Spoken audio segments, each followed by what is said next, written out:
نحمده ونصلي ونسلم على رسوله الكريم أما بعد فأعوذ بالله من الشيطان الرجيم بسم الله الرحمن الرحيم وتلك حجتنا آتيناها إبراهيم على قومه نرفع درجات من نشاء إن ربك حكيم عليم ووهبنا له إسحاق ويعقوب كلا هدينا ونوحا هدينا من قبل ومن ذريته داود وسليمان وأيوب ويوسف وموسى وهارون وكذلك نجزي المحسنين وزكريا ويحيى وعيسى وإلياس كل من الصالحين وإسماعيل واليسع ويونس ولوطا وكلا فضلنا على العالمين ومن آبائهم وذرياتهم وإخوانهم واجتبيناهم وهديناهم إلى صراط مستقيم ذلك هدى الله يهدي به من يشاء من عباده ولو أشركوا لحبط عنهم ما كانوا يعملون أولئك الذين آتيناهم الكتاب والحكم والنبوة فإن يكفر بها هؤلاء فقد وكلنا بها قوما ليسوا بها بكافرين أولئك الذين هدى الله فبهداه مقتدي قل لا أسألكم عليه أجرا إن هو إلا ذكرى للعالمين صدق الله العظيم. گزشتہ آیات مبارکہ میں اللہ سبحانہ و تعالی نے حضرت ابراہیم علیہ السلام کی اس فہم و بصیرت اور اپنی قوم کو سمجھانے کے حوالے سے وہ بہترین اسلوب خطاب اور وہ حکمت بھرا انداز کہ انہوں نے اپنی قوم کو جو مختلف قسم کی شرک اور گمراہیوں میں مبتلا تھی ایک بہترین انداز اختیار کیا، اس کا تذکرہ ہے۔ یہ قوم جہاں اور گمراہیوں میں مبتلا تھی وہاں ایک یہ بھی تھی کہ یہ اللہ سبحانہ و تعالیٰ کی جو مظاہر قدرت جو قدرت کا اظہار کرنے والی چیزیں ہیں، چاند سورج سیارے، انہی کو خدا بنائے ہوئے۔ یہ قوموں کی گمراہی رہی ہے کہ جو قدرت کے مظاہر بسا اوقات ان کو ہی انہوں نے خدائی طاقت و قوت کا محور بنا دیا اور انسان گمراہی میں مبتلا ہو گیا، حالانکہ یہ تو اللہ کی قدرت کو ظاہر کرنے والی چیز ہے۔ حضرت ابراہیم علیہ السلام نے بہت ہی عمدہ پیرائے میں چاند سورج اور سیاروں کی خدائی کا انکار کیا اور نفی کی اور اپنی قوم کو سمجھایا کہ ان میں خدائی طاقت و قوت نہیں ہے، بلکہ یہ تو خود اللہ کے ایک قانون کے اندر بدے ہوئے ہیں اور اس کے تحت زندگی گزارنے پر مجبور اور بے بس ہیں۔ اس جو گزشتہ آیات میں حضرت ابراہیم علیہ السلام نے اپنی قوم کو سمجھانے کے لیے طریقہ کار اور پیرائے اختیار کیا، اس کی طرف اشارہ کرتے ہوئے اللہ نے ارشاد فرمایا وَتِلْكَ حُجَّتُنَا، یہ ہماری حجت، یہ ہماری دلیل تھی جو ہم نے ابراہیم علیہ السلام کو ان کی قوم پر عطا کی تھی۔ اپنی قوم کو سمجھانے کے لیے اللہ نے انہیں یہ فہم و بصیرت دی تھی کہ اس طریقے سے اپنی قوم کو سمجھاؤ۔ نرفع درجات من نشاء، دیکھو علم و حکمت کے ذریعے سے جن کے ہم درجے بلند کرنا چاہتے ہیں تو ہم ان کے درجے بلند کر دیتے۔ ابراہیم علیہ السلام علم و حکمت کے امام، ان کو امام انسانیت کہا جاتا ہے، تو انہوں نے بہت ہی پرمغز اور پرحکمت انداز سے اپنی قوم کو سمجھایا۔ اس حوالے سے ہم نے ان کو بہت بلند مرتبے پر فائز کیا تھا۔ ان ربک حکیم علیم، اور یاد رکھو بے شک تمہارا رب انتہائی حکمت عطا کرنے والا اور انتہائی علم و بصیرت عطا کرنے والا ہے۔ وہ حکیم ذات ہے اور وہ اپنے بندوں کو حکمت و دانائی سے نوازتا ہے، اور وہ علیم ذات ہے، وہ اپنے بندوں کو علم و بصیرت سے سرفراز کرتا ہے۔ مزید ابراہیم علیہ السلام کی آگے ذریت اور اولاد کا ذکر کرتے ہوئے فرمایا وَوَهَبْنَا لَهُ إِسْحَاقَ وَيَعْقُوبَ، اور ہم نے ابراہیم کو اسحاق اور ان کے بعد یعقوب بھی عطا کیے۔ حضرت ابراہیم علیہ السلام کو اللہ نے بڑھاپے میں اپنا بیٹا اسحاق کی صورت میں دیا، جس کا تذکرہ قرآن کی مختلف آیات میں ہے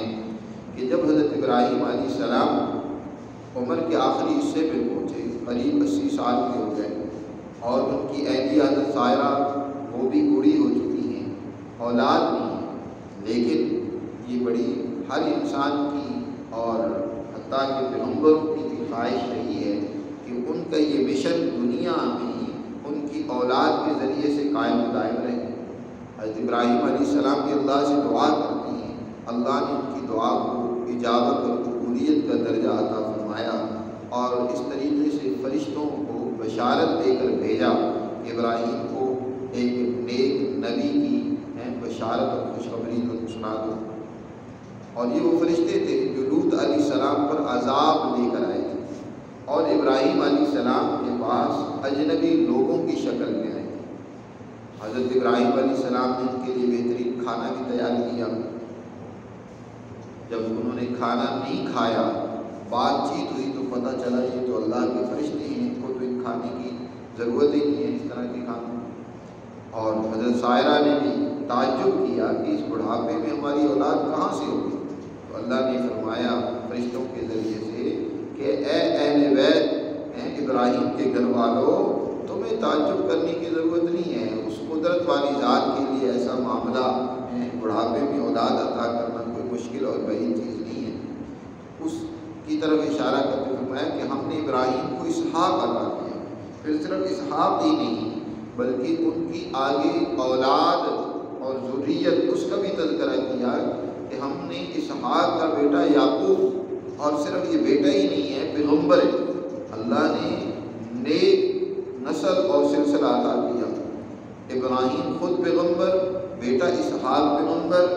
اور اسحاق کا بیٹا یعقوب پیغمبر، یعقوب کا بیٹا یوسف پیغمبر، پیغمبری خاندان اور نسل میں چلتی رہی۔ تو ہم نے ان کو اسحاق اور یعقوب عطا کیے، اور کلًا ہدینا، ہر ایک کو ہدایت بھی عطا کی۔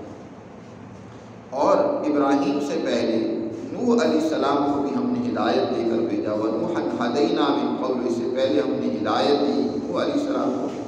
وَمِن ذُرِّيَّتِهِ، اور ان کی ذریت میں سے، ابراہیم علیہ السلام کی ذریت میں سے یا نوح علیہ السلام کی ذریت میں سے داؤد اور سلیمان، ایوب، یوسف، موسیٰ اور ہارون جیسے اولو العزم پیغمبر بھی تھے۔ وَكَذَلِكَ نَجْزِي الْمُحْسِنِينَ، اور یہ سب نیکوکار تھے، یہ سب اللہ کے احکامات کے فرمانبردار تھے، اس لیے ہم نے انہیں بہترین بدلہ اور اجر عطا کیا، اور اسی طرح ہم بدلہ دیتے ہیں نیکوکاری کرنے والوں کو، اچھا کردار ادا کرنے والوں کو۔ اور زکریا، یحییٰ اور عیسیٰ اور الیاس بھی ہیں، یہ بھی ان کی ذریت میں سے ہیں۔ کل من الصالحین، یہ سب لوگ نیک لوگوں میں سے تھے، اچھا کام کرنے والوں میں سے تھے۔ اور اسماعیل اور یسع اور یونس اور لوط بھی ہیں ان کی ذریت اور اولاد میں سے۔ وَكُلًّا فَضَّلْنَا عَلَى الْعَالَمِينَ، اور ان سب کو ہم نے اس وقت کی دوسری قوموں پر فضیلت عطا فرمائی تھی۔ دنیا میں اس وقت جس قدر بھی انسان بستے تھے، ان انبیاء کو اللہ نے بڑی فضیلت سے سرفراز کیا۔ اور صرف یہی نہیں، وَمِنْ آبَائِهِمْ، ان کے آباء و اجداد میں سے، اور وذریاتہم، اور ان پیغمبروں کی اولادوں میں سے بھی ایسے تھے جن کو ہم نے ہدایت دی، واخوانہم، اور ان کے برادری میں سے، بھائیوں میں سے بھی ایسے تھے جن کو ہم نے ہدایت عطا کی۔ واجتبیناہم وہدیناہم، ہم نے ان کو چن لیا اور ہم نے ان کو ہدایت کی، سیدھے راستے کی، الی صراط مستقیم، سیدھے راستے پر ہم نے ان کو چلایا۔ یہ 17 انبیاء علیہ السلام کا اللہ نے نام لے کر یہاں ذکر کیا ہے، باقی انبیاء علیہ السلام کا ان الفاظ کے ساتھ ذکر کیا کہ وَمِنْ آبَائِهِمْ وَذُرِّيَّاتِهِمْ وَإِخْوَانِهِمْ، ان کے آباء و اجداد میں سے بھی ایسے ہدایت یافتہ لوگ تھے، اسی طرح ان کی ذریت میں سے بھی ہدایت یافتہ لوگ تھے، وَإِخْوَانِهِمْ، اور ان کے برادری اور بھائی بندوں میں سے بھی ایسے لوگ تھے جن کو اللہ نے ہدایت عطا فرمائی تھی اور وہ درست اور سیدھے راستے پر چلنے والے تھے۔ وَاجْتَبَيْنَاهُمْ وَهَدَيْنَاهُمْ إِلَىٰ صِرَاطٍ مُسْتَقِيمٍ۔ ذالک ھدی اللہ یہدی بہ من یشاء من عبادہ، یہ اللہ کی ہدایت ہے اور اللہ اپنی ہدایت اپنے بندوں میں سے جسے چاہتا ہے عطا کرتا ہے۔ سیدھے اور درست راستے کی ہدایت انہیں ملتی ہے جو اللہ کی طرف رجوع کرتے ہیں، اور اللہ ہی انہیں ہدایت عطا کرتا ہے، یہ بھی اللہ ہی کا عطیہ ہے۔ ولو اشرکوا، اللہ نے تو ان کو ہدایت دی، لیکن یہ لوگ جن کو ہدایت ملی تھی، یہ انبیاء جن کا ذکر ہوا، یہ بھی فرض معاد، یہ تو ہدایت یافتہ تھے، لیکن اگر فرض معاد شرک کا ارتکاب یہ بھی کرے، اس سورہ مبارکہ میں بنیادی مضمون کیونکہ شرک کی نفی ہے، اللہ کی ذات کے ساتھ، اس کی صفات کے ساتھ، اس کے افعال کے ساتھ، اس کے تصرف و قدرت میں کسی کو شریک نہ انسان بنائے۔ اگر یہ بھی اشرکوا ولو اشرکوا، اگر یہ شرک کرتے تو لحبط عنہم ما کانوا یعملون، البتہ حبط اور ضائع ہو جاتے ان سے وہ ان کے اعمال جو یہ کرتے رہے۔ جس قدر انہوں نے کوئی اچھا کردار، جس قدر بھی اچھا کردار انہوں نے ادا کیا، یہ محسنین صالحین تھے، اچھا کام کرنے والے تھے، ان کے وہ اچھے اعمال ضائع اور حبط ہو جاتے اگر یہ شرک کا ارتکاب کرتے۔ اولئک الذین آتیناہم الکتاب، یہ وہ لوگ جن کا ذکر ہوا ہے، یہ وہ لوگ ہیں جن کو ہم نے کتاب عطا کی، الکتاب، مکمل قانون دیا، کس طریقے سے تم نے زندگی گزارنی ہے، اپنی قوموں کی رہنمائی کرنی ہے، والحکمہ، اور انہیں ہم نے حکم دینے کی طاقت اور قوت بھی عطا کی، یعنی حکمرانی بھی دی۔ انبیاء بنی اسرائیل میں اللہ نے نبوت کے ساتھ حکمرانی کا سلسلہ بھی قائم اور جاری فرمایا۔ اصل میں یاد رکھیں، ہدایت اور تعلیم پر صحیح عمل اسی وقت ہو سکتا ہے جب اس کی مطابق حکمرانی بھی، اس کے مطابق عملی نظام بھی، اس کے مطابق جو ہے طاقت و قوت بھی ہو، تو پھر اس ہدایت پر عمل کرنا لوگوں کے لیے آسان ہوتا ہے۔ آج گمراہی کی بڑی وجہ یہی ہے کہ ہدایت اور رہنمائی کرنے والی علماء یا رہنمائی کرنے والے لوگ وہ الگ ہیں، وہ حکمرانی سے الگ ہیں، اور حکمرانی کرنے والا طبقہ وہ بدماش، وہ عیاش،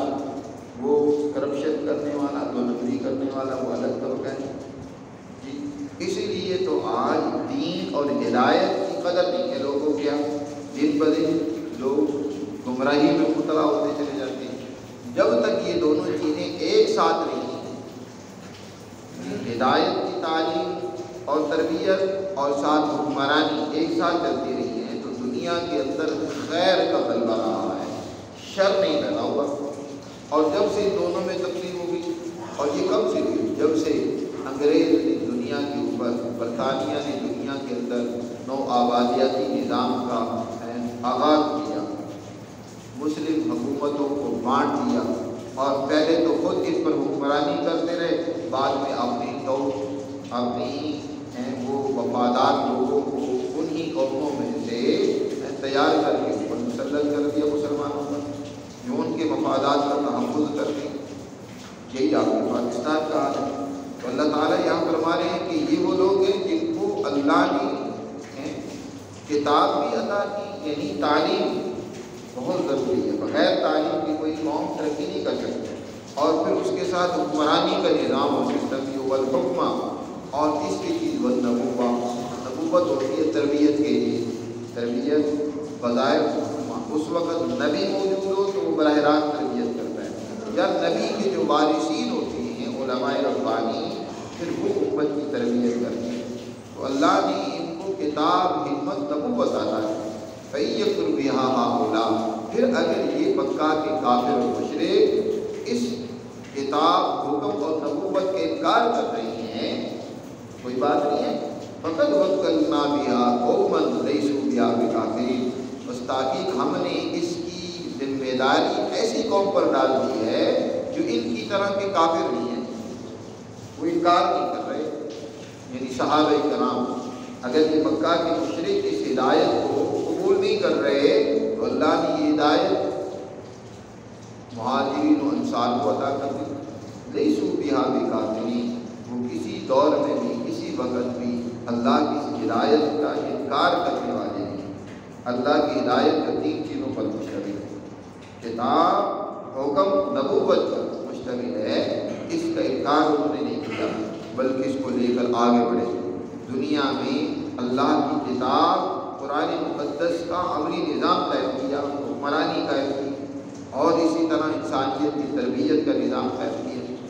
اولئک الذین ھدی اللہ، یہی وہ لوگ ہیں جن کو اللہ نے ہدایت دی۔ فبہداہ مقتدی، اے پیغمبر تم بھی انہی کی ہدایت کی پیروی کرو۔ یہ جن انبیاء کا تذکرہ ہوا ہے جن کو اللہ نے ہدایت عطا کی، اے پیغمبر تم بھی ان کی ہدایت کی کیا کرو، اتباع کرو۔ سورہ صف میں حضرت داؤد علیہ السلام کے سجدے کا قرآن نے ذکر کیا ہے کہ انہوں نے اللہ کو سجدہ کیا، خر راکعا واناب، حضرت داؤد علیہ السلام کا ذکر ہوا تو بعض صحابہ نے کہا کہ اے اللہ کے رسول، یا بعد میں حضرت عبداللہ بن عباس سے کسی نے سوال کیا کہ وہاں تو حضرت داؤد علیہ السلام کے سجدہ صاحب کا ذکر ہے، ہمیں تو وہاں سجدہ کرنے کا ذکر اور حکم نہیں دیا گیا۔ تو حضرت عباس رضی اللہ تعالیٰ عنہ جو رئیس المفسرین کہلاتے ہیں، وہ فرماتے ہیں کہ دیکھو خود حضور صلی اللہ علیہ وسلم سے کہا جا رہا ہے کہ تم ان کی ہدایت کی پیروی کرو، فبہداہ مقتدی۔ پہلے پیغمبروں نے جو ہدایت کا کام کیا، بعد میں آنے والے پیغمبروں نے اس ہدایت کے کام کی پیروی کی۔ جو ان کے اصول تھے، جو ان کی بنیاد اور جو ان کی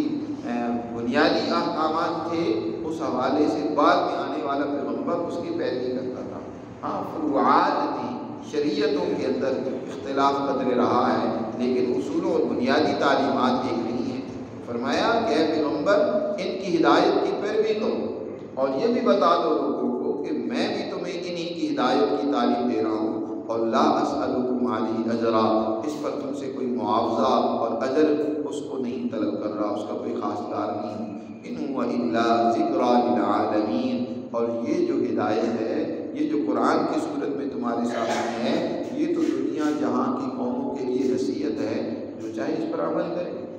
جو نہیں نصیحت حاصل کرنا چاہتا، گمراہی میں مبتلا رہنا چاہتا ہے تو اس کی مرضی ہے۔ ان هو الا ذکری للعالمین،